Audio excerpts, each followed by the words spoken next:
it's a bright, shiny morning here in Michigan. We're looking at about 80 degrees. Going to have a little bit of humidity going away, and cooling weather's coming up. It almost feels like it's going to be nice out. Yes, for sure. What's going on, Scott? Just another week. It just amazes me how fast things always fly by. I'm telling you, we've been stuck in Groundhog's Day, but time is actually moving forward, but it feels like the weeks are almost the same. It's like, oh my gosh, it's Wednesday again, and Brett and Scott are live, unless you're watching this on replay, which is sad because you should have watched this live. It was a better show. Yes. For sure. Man. So, how's the real estate game going? It's going good. Let me throw that up there. Might as well pop that out. Team Titans Real Estate. Why? Because you matter. That's right. Even though we utilize latest tools and technology to maximize your home buying and or selling experience, we never forget at Score. It's a people business. That's right. That's why Jill and I are the best at what we do. It's not bragging when you back it up, right? So anyways, for any of your real estate needs, give Jill and I a call. I'm going to type in our number here. It's our team hotline. If you're lucky, Jill will pick up. If you're unlucky, I will get it. But it's just been busy. We've got a great property right now that's listed with 36 acres. So we got that available. We have some other houses. We're talking to people of listings that should be coming up soon. It's a crazy market out there, especially if you're on the buy side. If you've been trying for a year to get your offers accepted and just it hasn't been working, give us a call. We have great strategies. Right now we have 3 pendings with 3 of our buyers that we were able to get their offers accepted. So if you're getting frustrated, don't worry. Give us a call. We have multiple strategies. We don't use a one-size-fits-all approach because everybody's finances, situation, everybody's different. And we custom tailor our approach to your needs to try to get, we're all playing poker in this game, right? And we all have our sets of cards. We got to give you the best strategy for the cards you were dealt. And that's what we do.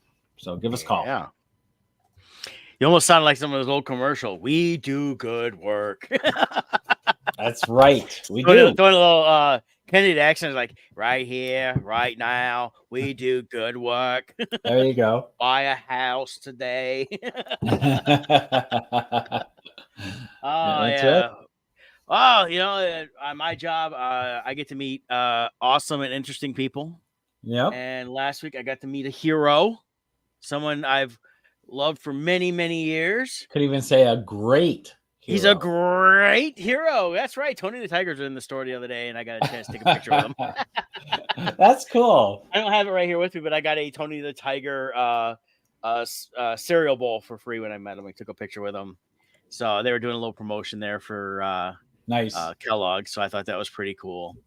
And but a lot of fun. I love doing that. So people, if you see me, those are my personal pages on Facebook, and then I've shared a little bit here as when I go to the theme parks and there's characters, I like to meet those and get pictures with them. Mm-hmm. Just a fun thing. I've always done. It's like the cosplayers at Comic-Cons, when you see a good one, you want a picture with them and stuff like that, which you should always ask before taking any pictures, especially at Comic-Cons. So yes, always ask. Yeah. All that, but so I did that, and then this morning I've been running around. Had to take Hawkins to get his nails trimmed because they get long fast, and so I did that real quick this morning. And so I know the weather was nice outside, ready to go. It looks like we have a few days of kind of calmer weather. We've had such high heat and humidity. It's been all right, but it's been not the best. I mean, when you get done working all day like I do, and you go home and you're just drenched. So, and it's like Adrian Cronauer said. It's hot and wet. Nice when you're a lady, but ain't no good when you're out there shopping. Definitely. Yeah. So, but other than that, just getting ready. We're heading out to San Diego next week. Yeah. Those of you that are going to be at San Diego, we are going to be, if you're able to get in, we're going to be in small press, M04. You come see Kevin and I. We'll be hanging out there all weekend long. Promoting everything that is Bardstone, plus bringing some classic stuff that we have. I got some of my classic Boomtown Press stuff, like Expendables, some Carl. I got some Boomtown Scabs. So we'll have a little bit of that there too. Gonna have some fun artwork we've done. Kevin will be doing a limited amount of commissions at the show. He's been doing some ahead of time, so you can always swing by and see what you want to get. I've got a few of the sketch covers of Crimson Shadows. You could always commission something there, buy the sketch cover, and pay Kevin to draw on it for you, so you can deface the cover. Oh, great! It'll be a one of a kind artwork too, which is fantastic. So cool stuff there. Looking forward to it. It's gonna be a lot of fun. Nice thing about this is Kevin and I both sharing a table. Hawkins is a little mad. He's outside the door right now barking. Yeah, he heard you saying you're leaving.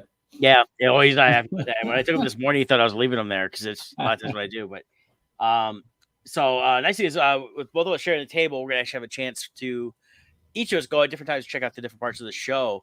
And I did see if I can find it on Facebook here. It was the it was on the San Diego blog, Comic-Con blog. But they see if they said, is that it? Nope. Oh, there's the Snoopy though. Oh, cool. I'll have to check that out. I always like the Snoopy booth. Yeah, I have to find it again, but I saw they're doing a pop-up. I'm not sure where. I have to find out where. So I definitely want to check it out. It's the 20th anniversary of sorry, phone keeps blowing up. Shaun of the Dead, 20 bloody years. They're doing a pop-up. Oh, nice. Simon, that's what Simon Pegg shared it. Nice. So I'm like, okay, if they're doing a pop-up somewhere, I gotta see what this is and see what they're doing. Simon Pegg too, just to give him a shout out. Just and we'll talk a little bit later on about The Boys, but his performance in The Boys was phenomenal. Well, what's great about that was he played Huey's Wee Huey's dad, because in the comic he kind of referred to as Wee Huey all the time, but in the comic they drew him as Simon Pegg. That was Huey. That was the main Huey. And I thought it was just a brilliant casting that after almost 15 years from the original onset of that, he got to play the character's dad. So he got to be a part of The Boys too. And he's a huge nerd and all this stuff. He loves everything with the comics and everything else. So it's things like that. So here we go. And the secret brilliance of his appearances, he now could get paid for his likeness with the series. Yeah.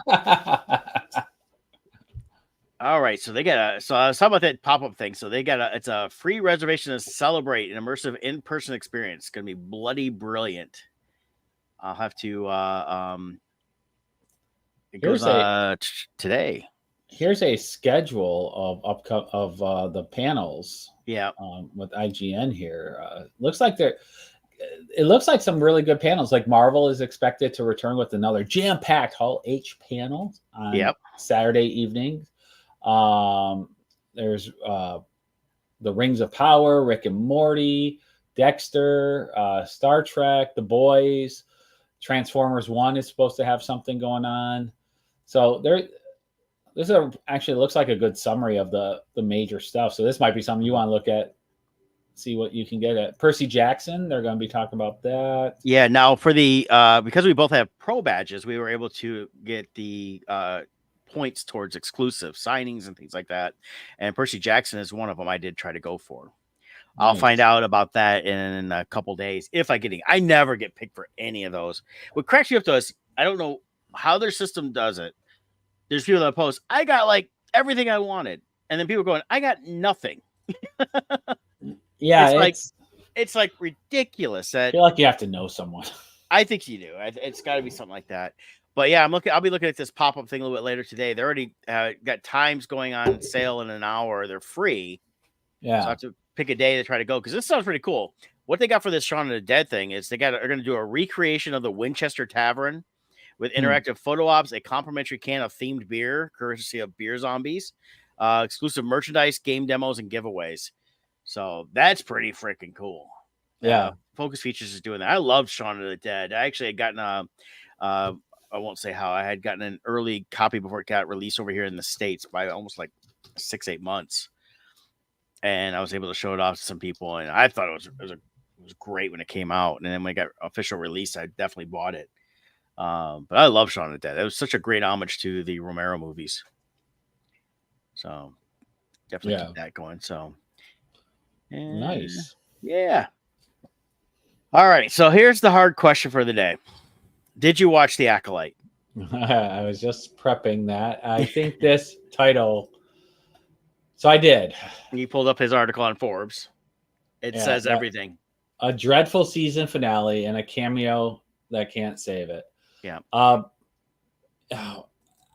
They pulled off, I think the impossible with this series is when you watch a series, especially a season 1, usually the first 2-3 episodes are dreadful. As everyone tries to figure out their character, as the writer, everyone gets their gelling and everyone's figuring out how to work together. But then it starts getting stronger as it goes. This show somehow got dumber as it went. Yeah. Like this finale was dumb. Like it so really dumb. was. Yeah. And like all series was this big, you have to learn to kill without a lightsaber. And what was the big reveal? A force choke. Like that's like entry level Sith status. Like, yeah, I don't know. It just it was so dumb. Well, I mean, we've been giving spoilers. We're not holding back on what we're talking about. Oh yeah, spoiler. But I mean, I figure this: you either watch it or you're not watching. So we get. Well, I mean, we kind of call what's happened. They flipped roles. May became good. Osha became bad. It was to me obvious. Yeah. Even with the clothing, they made sure when they switched clothing, May was wearing the white outfit. Osha was wearing the dark outfit. Yeah, when May stole her outfit to pretend to be her, I was like, okay, there you go. I think the one thing we got clarification on is they're not twins. They are the same person that was split or created within the Force. I mean, we would do it. They've been hinting at the whole Plagueis and Anakin story anyways. Oh, so. Yeah. In fact, we saw a mysterious creature for half a second, and they're all saying, well, this has got to be Plagueis. I'm like, first thing I thought was, oh, it's either Plagueis or it's the female witch that's like Maul. Yeah. But he's now deformed. Well, if you look at here, let me pull up a picture here. Darth Plagueis. Mm-hmm. There's a image of him. I feel like it's based on that one. Where is it? Here. Morning, Kevin. Like there's this artwork. It was a book cover, I believe. Let me stop that. Present, share. Where are you? Here we go. So in this artwork, that side view of the large image looking down at a young Palpatine, I feel like they were trying to capture that look for that mysterious character. Probably. Well, everything that she's done in this, and it says it in that Forbes article, and again, we're referencing Eric Kane again. It's, there was nothing new. She really bit off. I mean, we even had, the "I'll see you in hell" line that Han Solo gave and Empire Strikes Back. It was ridiculous. I mean, they were just like, okay, here's all these cool things I liked from Star Wars, and I'll just bastardize it and throw it in this series here. That's what it feels like. Yeah, for sure. And that's exactly what it felt like. And even the story, like it just what they had there is a glimmer, very small, faint glimmer of a halfway decent story. Yes. The entire 8 episodes should have been told in an hour, and 2 to 3 episodes tops, and then we should have continued from there, and we should have continued from this point on for episode 4. Yeah. Where we get to see Yoda in the background. Because I question I think it's episode 3. Like, why haven't we? They're talking about the High Council. Why aren't we seeing the High Council? Where's Yoda at in this time? Yeah. And the whole, none of this makes sense though from a actual life experience point of view. It's so Master Saul is this longtime friend of Venestra, the green bald-headed one, and she just all of a sudden throws his whole legacy out the window, and he was a rogue Jedi who took everything into his own hand, and then he took his own life. And it's like, this is so dumb. Like, none of it, it just isn't plausible to me. The whole Osha and May, how May is now the chosen Sith for the Yeah. stranger. And Osha's fine with it. There's no jealousy. There, it's just go. This is what you were meant to be. It's like, Well, actually, Osha's now the Sith, and May's the yes, is not. but Then May she wanted. Then wasn't they had to. jealous or upset But it made or no sense considering the fact that it was. I mean, the whole thing with the whole backstory, and then they completely rewrote it throughout like 3 times through this whole thing and what happened. And but it gets to this point, like, okay, May was the one that was jealous of her becoming a Jedi initially, but now it's yeah. like, oh no, now go off and be a Sith. But and then we got to wipe her memory. You know, I'm looking at going, why wipe her memory if you don't want her around, which is what they released. I mean, I'm surprised he just didn't kill her because that's what a Sith would have done. Would be like, oh, you're gone. No, he wipes her mind and takes her back to when she was 8 years old. Well, that's the other And then at part. that point, then she's not even the same May. She was all like, oh yeah, I'm all happy now. No, I mean, she was a miserable little punk. You know, she was she sucked. Like I said, in my opinion, the show got worse as it went. The logic behind and motivations behind characters didn't make sense. Mm-hmm. This whole the Jedi are the bad guys. It doesn't even fit their own story that they're telling. Never mind the larger point of what the Jedi are, what the light side versus dark side is. You know, in the interviews, when George Lucas talks about the Force, the dark side is the epitome of selfishness and self gratification and power. The light side is selflessness. But then this person who wrote this, it's the dark side is cool. It's the cool side. This falls into the same trap we've been seeing for quite a while now in movies and different shows.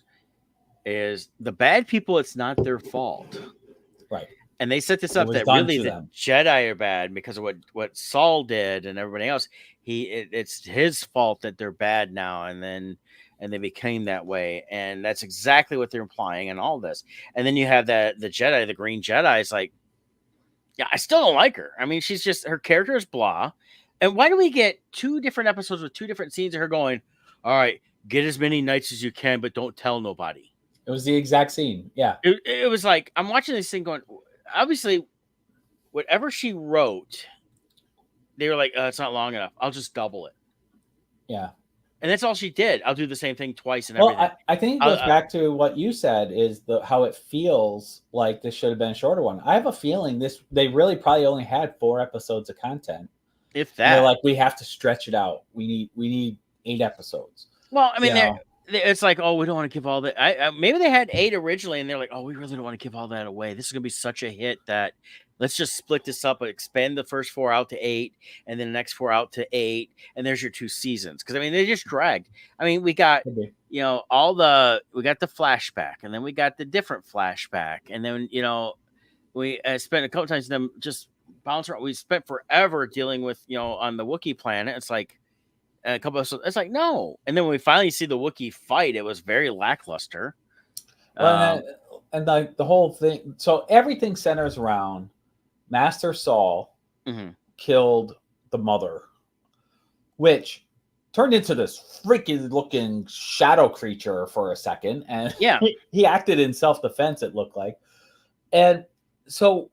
Okay, I can see him having guilt, like, oh, I didn't realize what she was doing, and I interpret it as an attack. Okay, you can have guilt over that. But why did everybody else in the group have this sacred pact of being quiet and carrying this over what? None of it made any sense on any of that. There was no conspiracy. There was nothing.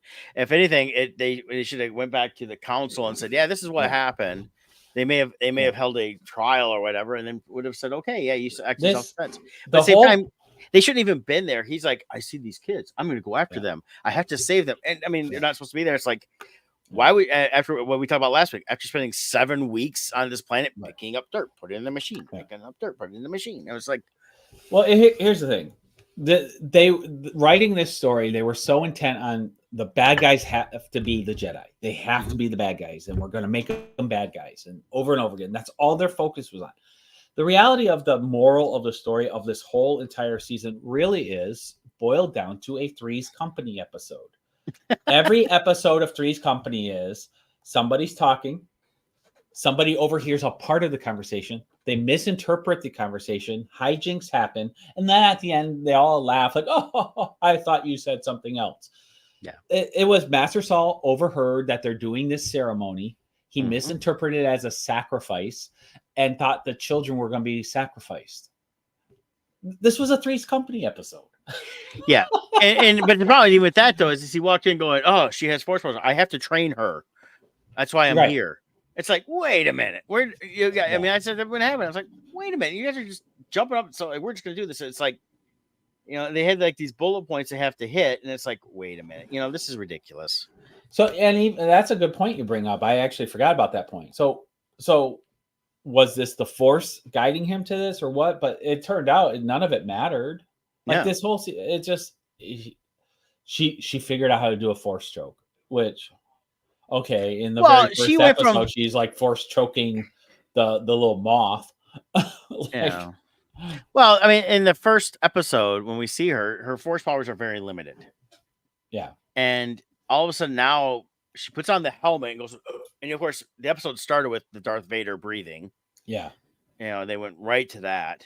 Yeah. And then she gets on, and then she starts choking. He has to pull the helmet off of her. And that sets her up to become this. I will never join you as a Sith. Now I'm going to be a Sith. I'm wearing black already, and I just choke Force and killed a Jedi that should have actually been able to go. No. Yeah, it just it was so bad. Yeah. It really was. It was just every episode, and then even like so they have titles for every episode. Notice this one was titled Episode 8.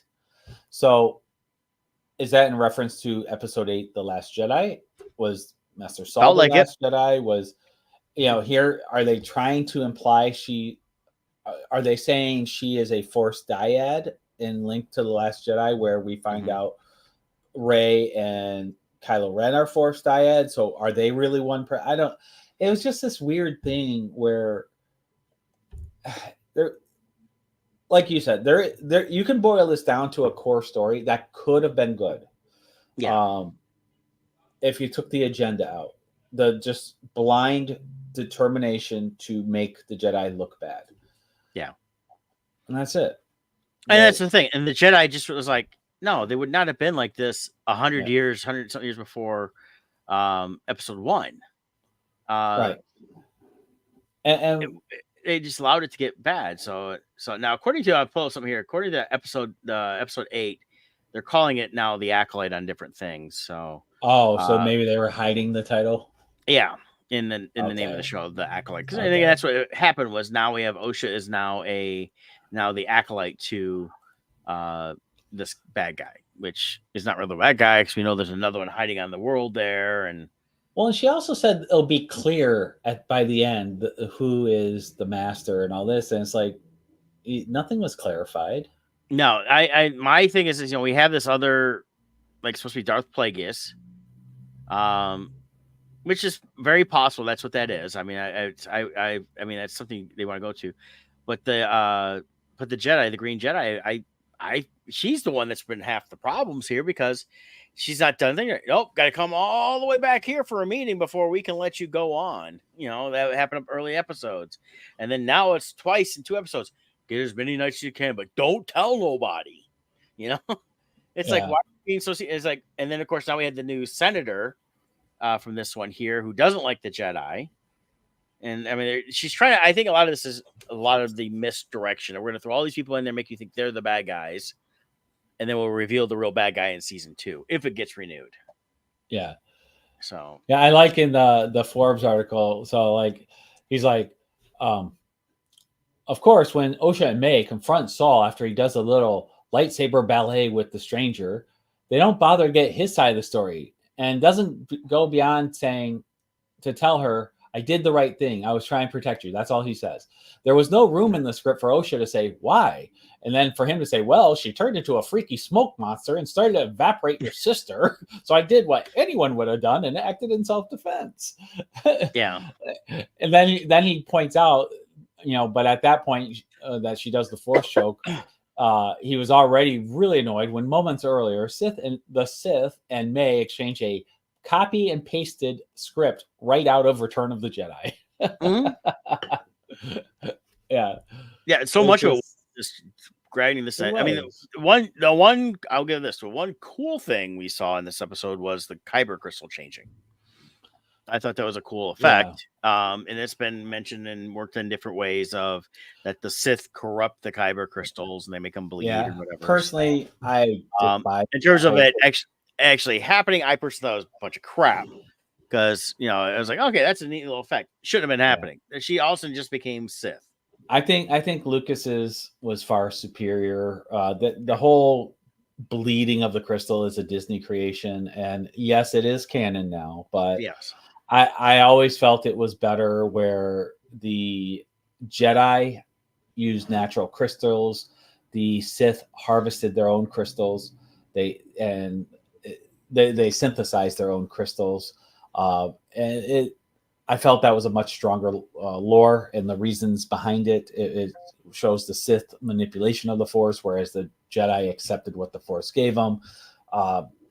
It is what it is, though. But yes, this is our first time, I believe, our first time seeing a lightsaber crystal in the act of bleeding out and turning red. But again, I personally always liked Lucas's take on it. I mean, I saw some video pop up the other day again. It was him talking to Samuel Jackson on the set of episode 1. So they hadn't done the rotoscoping or anything else.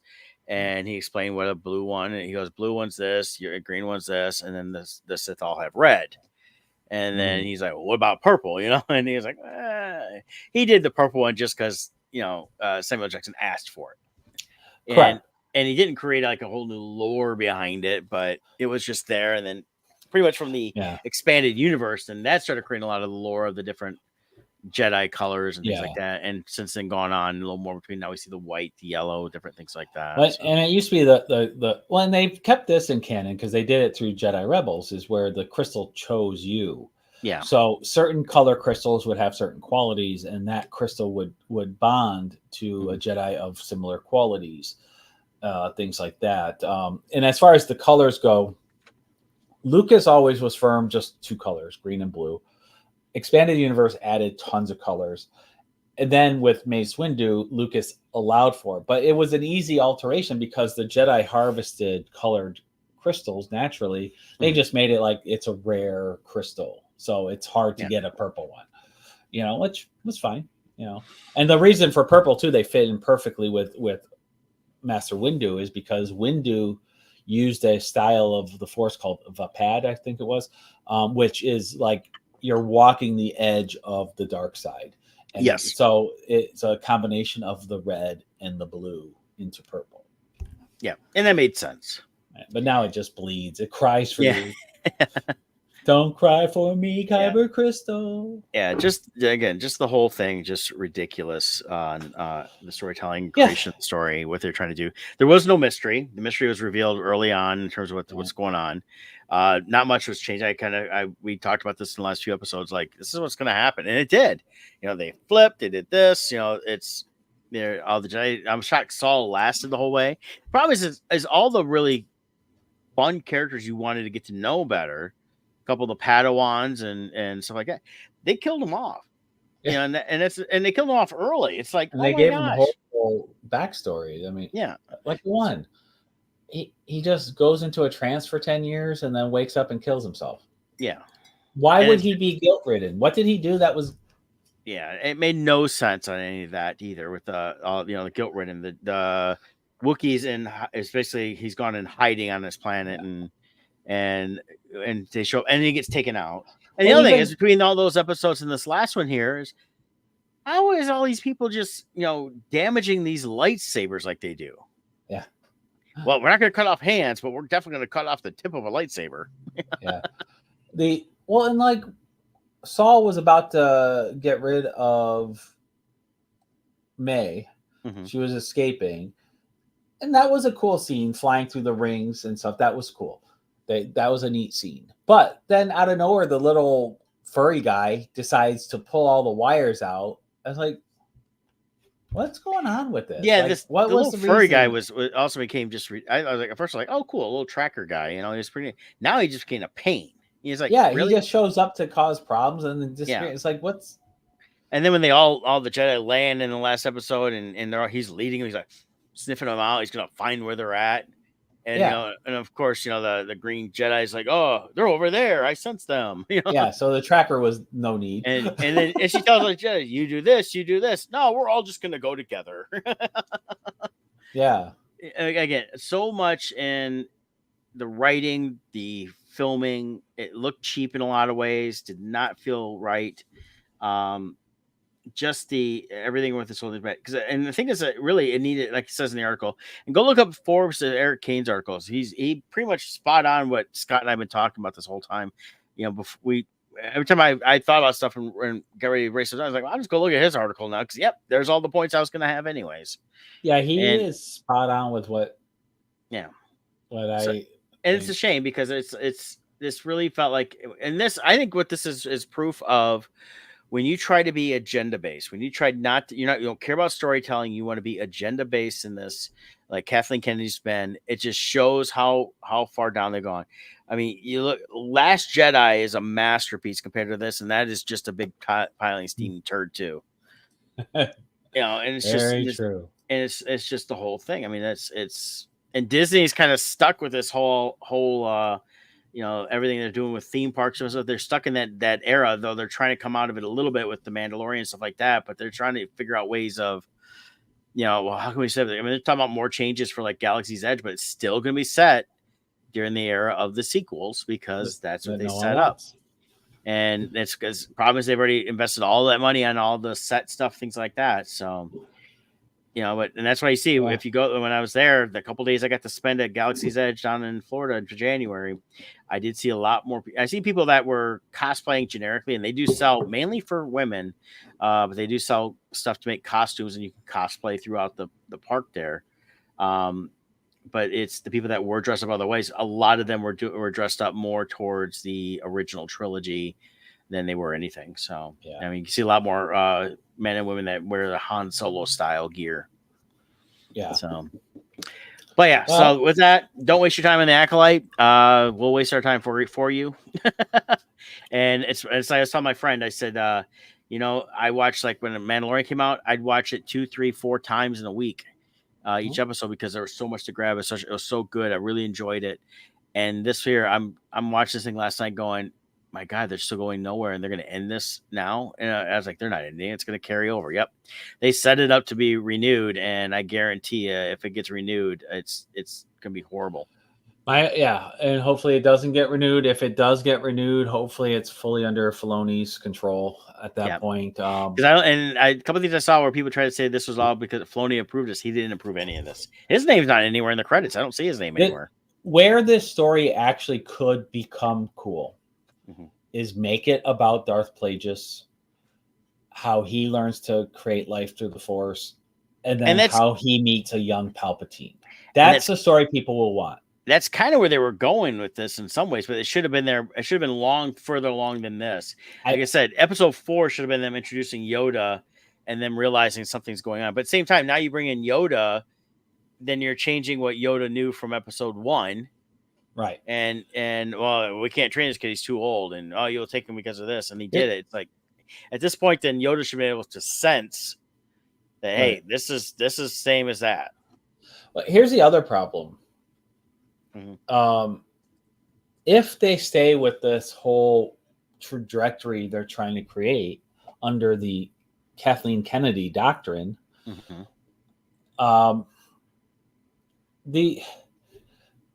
there is something with their doctrine that they do not allow. A woman cannot be a pure bad guy.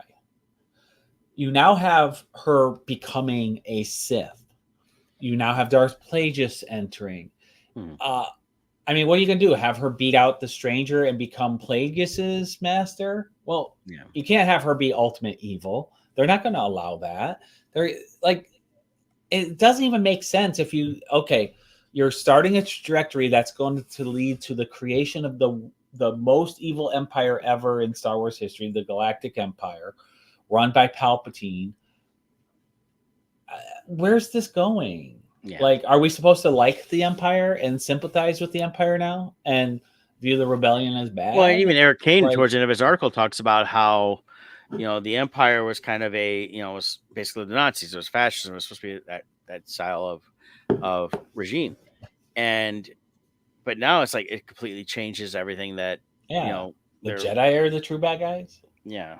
Anakin was right, and Obi-Wan was the bad guy, and so he was justified in killing everybody. Like, it makes no sense going down this trajectory. No, it So doesn't. And never and that's been the whole thing. But again, when you've got Kathleen Kennedy and others saying right, we're gonna make the gayest Star Wars ever, the Force is female, everything we're gonna get rid of the patriarchy, we're gonna destroy everything I'm like, then yeah. that's Well, exactly what it falls into. So, well, but and that's it's the like he other said part. here, but like, I was pulling up the quote there from Eric though on this. He says the Galactic Empire is the end result of everything the Sith stand for, and it's a direct analog for fascism in our world down to the Nazi uniforms. It says world right down, or world right down to the Nazi uniforms. I thought he thought the acolyte was supposed to be some pay into progressivism, but now he's wondering if he's missing the alt right subtext, as he call it. He says it's tongue in cheek in that, but all this is subversiveness isn't just another path to the dark side. It's basically it's like I said, it's kind of getting tired of talking about Here's it. what it is. So this is my last statement on it. What this is it's the same as everything else with these agenda-driven things. Yeah, Their goal is about tearing down tradition, tearing down existing structures, but they never have a plan for what goes in its place. And just like here, she has said over and over again, this is about tearing down the patriarchy, about tearing down the Jedi and showing how evil they really are. Okay, what's your end goal though? Okay, you've done that. You're creating a stupid story, but you're saying the Jedi are evil. What's in its place now? To where is this going? yeah. And then even like the lead up, like you had quoted her, she said this. It's going to be the gayest Star Wars ever. What was gay in it? I There was the only zero gay the, in it. using her terms, the only thing gay I saw would have been the two mothers, and it didn't bother And me. It even didn't that, bother anybody. But even but that even wasn't. that, it was a forced creation. But they did. At the end there though, when the two May and Osha were talking, I almost thought I was like, oh my gosh, she's gonna turn this into what she thought Frozen was, which is two sisters. Yeah. Yeah, and I was like, which is not gay, that's incest. Yeah, but well, now it's not even gay anymore because they're the same person, so it's just masturbation now. like okay, you're one person, Yeah. but so it's just weird. The like there was no follow through. So anyway, this is just horrible writing.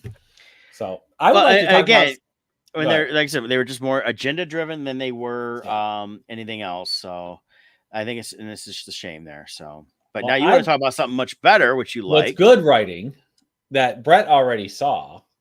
Jill and I finally saw Inside Out 2. Well, how satisfying. So good. I'll say this really quick. We're not going to spend a lot of time on this because Brett talked about it a couple weeks ago. I know people who are concerned because. Oh, am I there? There we go. Pixar is owned by Disney, so I know some people are concerned. Is there hidden messaging in here? Where I don't detect any wokeness, any agenda-driven stuff. And if you all know Scott, he is a walking, talking woke detector. I don't know about that, but I do care about that stuff. But I have not. Inside Out 1, Jill and I just watched. Well, Jill saw it before. I never did. I watched it a couple weeks ago. Loved it. This one, loved it. This is a great, wholesome movie. Bring your kids to it. And as an adult, Pixar is writing on two levels where this movie is a perfect explanation for how emotions work for both a child and an adult. I really liked it. It was very satisfying. And walking out just feeling good, having a good movie finally. Scott and I talked last night. We talked after he watched the first or Inside Out 1. And this is something that I think could actually continue on in multiple ways. Is we've dealt with Riley now. We got 2 episodes or 2 movies. They could do a third one with her, which would be cool, just to see her as becoming entering the adult. Adulthood. And that, but also they could switch it over and say, okay, this is what boys go through with the emotion. This is because they work with actual psychologists. They're in the credits of the craft of stuff to deal with all these different issues, like anxiety, sadness, joy, different things of that nature, anger. and I think it'd be really great to if they did craft this around a boy character too. Actually, this just popped in my head. Pixar, take this idea for free. You'll make millions. You're going to have 4 Pixar Inside Out movies featuring Riley. The next one is her entering adulthood. Then the next one is her entering motherhood. Ooh, there we go. But she gives birth to a baby boy. And then you start over following the boy. And now you can analyze emotions from a male's perspective and what it's like to go through puberty, I think. Instead of just the oversimplified, the only part I complain about, because it's always a punchline, is how dumb the man is. So whenever you see the father's emotions, it's always a butt of a joke, which is fine. But do a series following the boy growing up next. Which I will say this, and as for the man at that point in his life, he's been browbeat by 2 women in his household. He probably doesn't even know how to think anymore. He needed another male in the household, and they didn't have it. So he has lost all scope of anything testosterone. Yes, all the emotions are dead in there. Yeah. I just do as I'm told. But I think that would be an interesting thing: is have her give birth. I think so. And then you follow that child, and we have guest appearances of this cast whenever they go into Riley's head as mother. So I think that would be cool. Yeah, I mean, they definitely could. And if they end up changing the cast, they can do that because it makes sense with her getting older. The characters inside the head would change too a little bit, and I think it'd be good. I really loved it. Pete Docter did the first one. I know he executive produced this one, and I highly recommend it. It's been doing well. It's slowing down on the number of screens now, but it still was like the 3rd movie overall this past weekend. Despicable Me 2 was. Despicable Me 4 was number 1 again, followed by the new Nicolas Cage horror movie that's out. So right now it's the highest grossing movie of 2024, and it still hasn't been released in Japan, Finland, Netherlands, Sweden, and Czech Republic. So it's still got to open up in those countries. Right. It's the 17th highest grossing movie of all time right now. So this is really doing well. 3rd highest animated movie of all time. Yeah, it was directed by Kelsey Mann, who is a man. So he's a director and storyboard artist with Pixar and all that. So I think it's great. There's a great perspective on a lot of this. I was going to see what else Kelsey's in. Oh, Kelsey did Lightyear. Okay. He's additional crew on Lightyear. He was a writer for Inside Out 2. Let's see here. Which Lightyear, again, was a great movie. Unfortunately, they decided to pander, and they stuck in a tiny scene that didn't matter, but they overblown it. They wanted to make sure everyone knew this was coming, and it affected the sales. Just stop and it's a shame. That stuff. Yeah, and it wasn't even relevant to the story. His 4 major writing credits he has here listed on IMDb. He did a thing called Party Central, which is a short. It came out in 2013. Looks like it's a Mike Wazowski short, so it's a Monsters Incorporated. But he was the story by for The Good Dinosaur, which is classified as the worst Pixar movie. It's not horrible. Problem is they kind of rushed through it. They were trying to crank out so much. And this came out in 2015, but in the early 2010s, they were trying to crank out so much stuff that it got lost in the shuffle, I believe. And they just kind of finished it and got it out there. And they should have done some more reworks on it. He did as a creative consultant for the Monsters at Work TV series, and then of course he did the story for Inside Out 2. And then, like I said, and then he was also the directed the this Inside Out 2 here. So here's what one side random thought I always have about that era of time in entertainment. What was with the word good? We had the Good Doctor, the Good Dinosaur, the Good Wife. Everything was the good. Well, the Good Place. The Good Place. Every I think title had good in it. It's things go in those little, spurts like that, where it's like, they're probably like, that sounds good. That sounds good. But I personally, like I said, I highly recommend Inside Out 2. I like a majority of what Pixar does. Even The Good Dinosaur was not horrible; it wasn't bad. I enjoy that.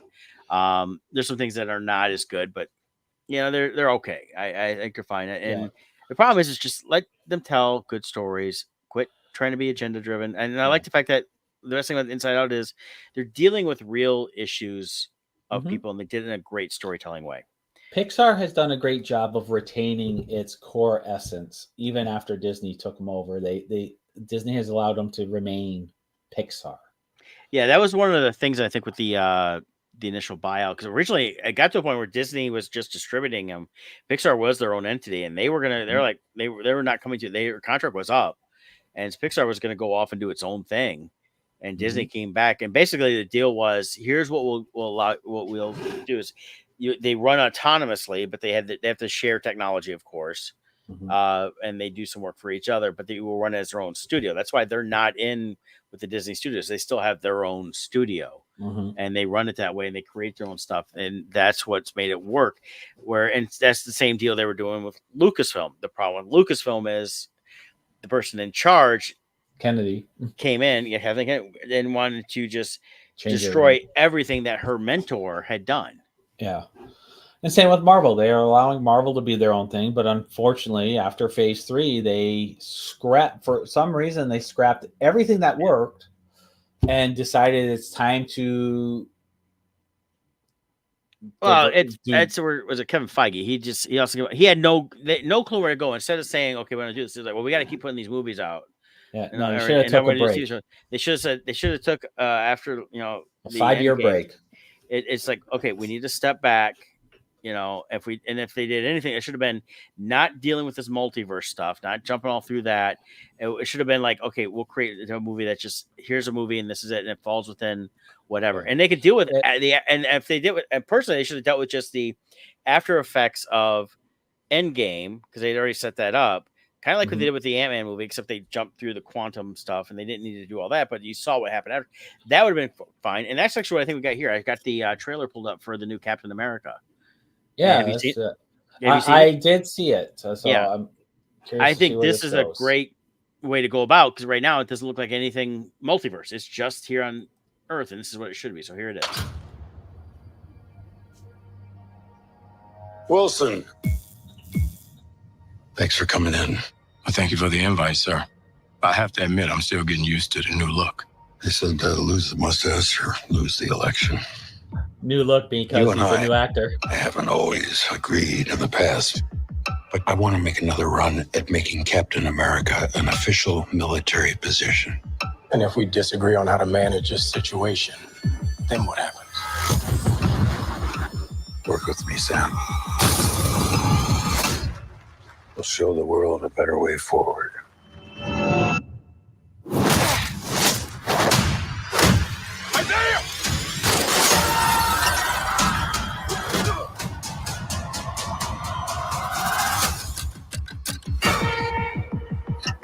Sir, your inner circle's been compromised.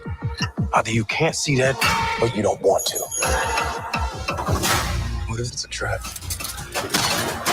Global power is shifting. You're just a pawn.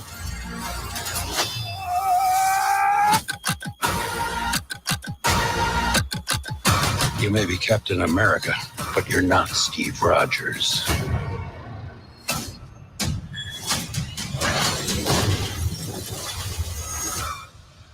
You're right. I'm not.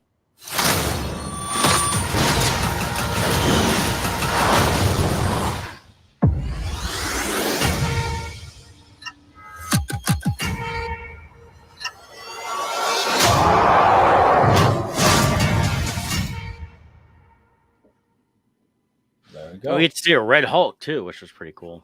Which is the Thunderbolt Ross character, which is now played by Harrison Ford. Yeah, but I read something else the other day, and there was a different character that had actually become the Red Hulk. Thunderbolt Ross did too. I don't know if there were two different people. So I got to look into it because it's been a long time since I read any of that. But yeah, I did like the comment though. Like, I'm getting used to the new look. Yeah, because the actor who played Thunderbolt Ross has passed away. Right. And Harrison Ford is now in the role. And it was great how he was able to step up for that. And actually, though, he made the comment, Harrison Ford, is that he plays this character. He's in a Marvel movie. He's not even an actual superhero. So I'm wondering if they're changing up who is going to be the Red Hulk. Could be. But Did I think it's going to be him. I really do. I think they're just kind of trying to throw a bunch of red herrings out there. So yeah. I know with Bruce Banner. David Banner was the TV version. well, that's because they couldn't say Bruce because Bruce supposedly was a gay name. right. It's So they literally what, changed you can it. look it up. That's exactly why they said they wouldn't do it because it sounds gay. We can't do Right. that. Let's I see. know. And here's the thing: I know several guys named Bruce. I had not really an uncle, but he's my uncle's brother, so it was because he's an uncle through marriage, so it's kind of like an uncle. But no, it's a good name, and they were just stupid in the 70s. Let's see. So here's the difference between Green Hulk and Red Hulk. And in this, what I'm reading, it does say it's Thunderbolt Ross. That's the Red Hulk. But for Green Hulk, the angrier he gets, the stronger he gets. His rage increases his physical output, his damage resistance, and regeneration. There appears to be no limit to how angry Hulk can become. For Red Hulk, as his powers increase, he is exposed to radiation, particularly gamma radiation, and he channels greater like gamma power. He has something to do with that. He emits low level gamma rays at all time. So his radiation output increases. So what, does everyone get cancer around him and die? Like what? I don't know. All I know is I saw the trailer, and it was for what Marvel's done the last few years. It was a breath of fresh air for what they're doing. I like the fact that I liked actually for the series. I liked the Captain America or the Falcon Winter Soldier. And from the trailer, it does not look like the Winter Soldier's in this at all, and he's not listed in the credits. Because I was just checking that. Of course, that could change by that, or if they do bring him back, he could be like if they do an end credit scene with him. But this is kind of what I would rather see in these movies. I don't want to see these crazy multiverse changing up everything. Just tell a good straightforward story. And that's what this looks like. And they've got, you've got Giancarlo Esposito. They're not crediting what his name is in this, so I'm sure there's going to be a big reveal for that. You've got Liv Tyler's playing Betty Ross in this, which she played that role. Yeah, so she's back. She was second Hulk, right? The Edward Norton Hulk. Yeah. Was that her, or was that? I always forget which one was with Eric Bana. I think that was the. Let me see here. That Hulk. was the Incredible Hulk. Came out in 2008, so that would have been the Bana one, I believe. Yes, that was the Bana one. Okay. Which is interesting because I'm looking at it now. That's Edward Norton. No, that's the Norton one. That's right. That's Norton. Yeah. Because the Edward Norton one is technically Marvel. That's right. Yeah, Bana was the one that Ang Lee did. Norton did the Hulk one. He didn't want to. He was, I guess, difficult to work with and didn't want to come back or wanted something ridiculous. And they're like, "You're the Hulk. You're not gonna." And they just replaced him with Ruffalo, who I thought Ruffalo did a good job. Technically, the Eric Bana Hulk movie is not canon. However, they do reference.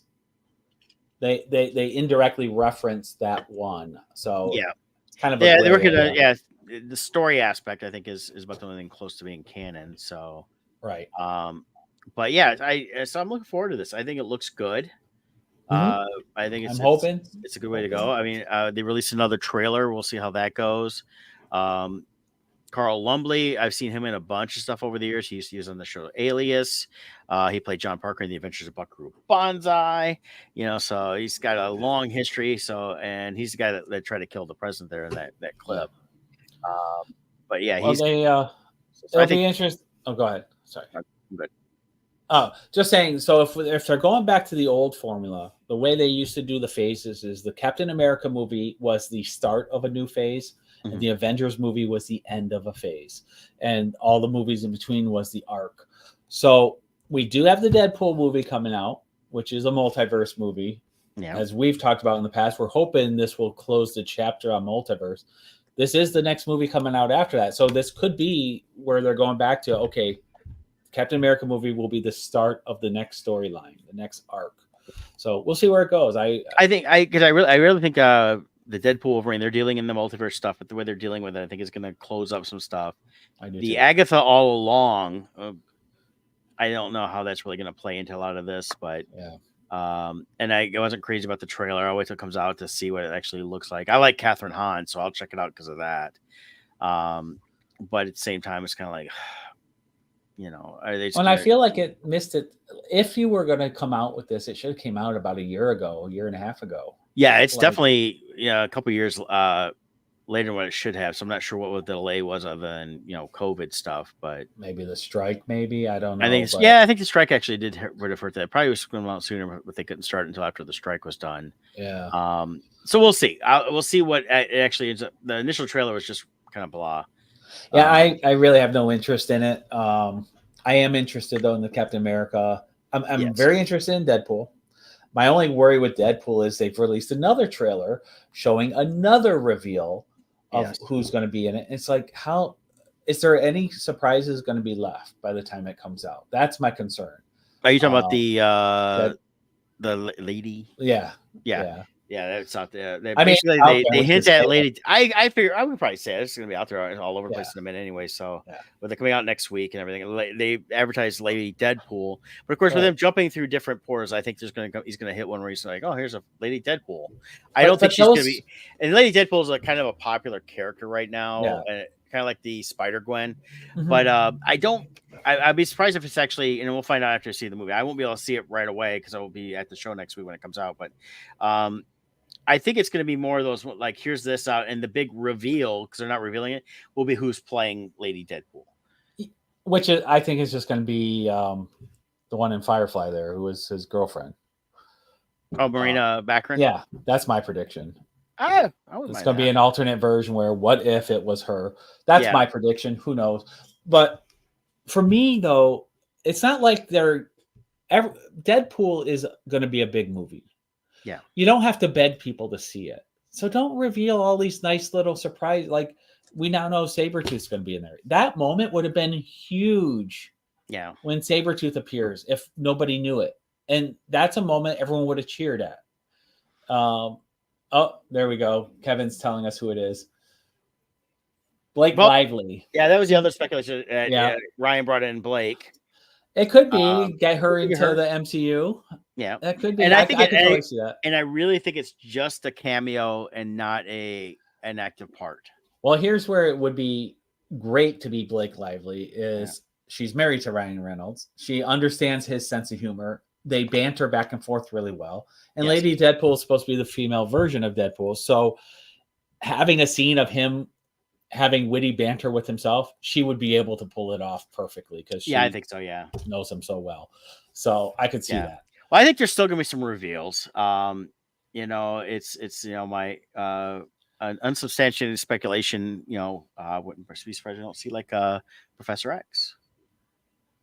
They keep showing who is supposed to be his daughter. Yeah, I forget the character. She was from Logan. Right. Yeah. So we'll see where that goes. So things like that. I'm looking forward to it. I know Kevin and I talked. I think we're going to have a chance on, because we're staying till Tuesday because of the cost of everything getting home from San Diego. Monday's a free day, and I'm thinking we're looking at catching some Deadpool that day. Nice. And I know people are going to talk about it all weekend because we'll be in San Diego. Yep. I'm sure they're going to announce some things there. I keep waiting for them to say, "Hey, the entire cast here." Though I did hear on Sirius that this Friday in New York City, there's something on Sirius XM on their website. I think you can apply if you can. No, you can be in New York. You can try to win a chance to actually basically it's like meet the cast, but like they're doing a interview type thing, and it's gonna be very limited. And I was like, oh, that sounds pretty cool. Can't do it, but it sounds pretty cool. Yeah. So I have a feeling that they're doing New York this week, and next week we'll see them all in San Diego. So they'll probably fly them in, helicopter them in, and they'll walk in the back at Hall H and then walk right back out. Probably. And then hop on a boat and go party. Very good. So yeah, with that, we're going to try to do the show with Scott here and me in San Diego next week. As long as everything works, I'll be taking my iPad so Kevin and I can pop on in the morning if Kevin's up for it in that morning too, and give you guys an update of our quick travels and getting ready to do the show. And because it'll be 7 a.m. out there, San Diego time. We're looking forward to that. We'll keep you guys updated on what's going on. I'll try to post a few things when we can. So watch the different socials and all that stuff. But join us next week, and we'll see y'all later. All right. Take care. Click, and bye.